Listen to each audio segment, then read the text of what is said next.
for years, you really couldn't tell people that you weren't okay. It was like a weird thing. There was a destigmatized aspect to it that's come within the past few years where you can openly talk about depression and anxiety now.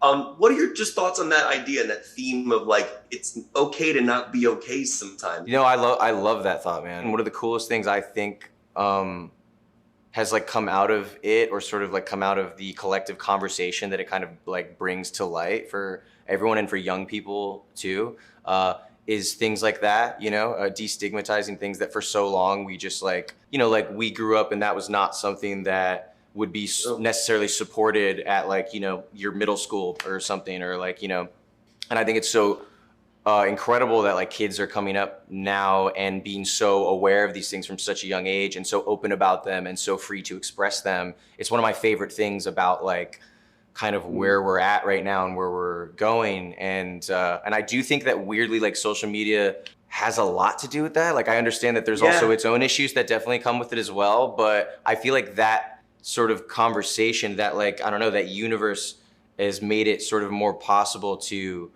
have people freely express that, or to know that it is okay, or to see others that are like feeling the same way as them. You know what I mean? It's just like, so I think that that's like a huge positive of it. So I love that you pointed that out. That you have a Twitter but don't have an Instagram, and I was wondering, like, what's the thought process there? Is it to limit yourself on social? Like, I'm curious how you came to that conclusion. The Twitter thing I think was like made for me, you know, when I was like 18 and first about to be on a show, and then I think I was horrified at the first few tweets that they'd sent out on my behalf, and I was like, give me that, give me, I'll take control of it.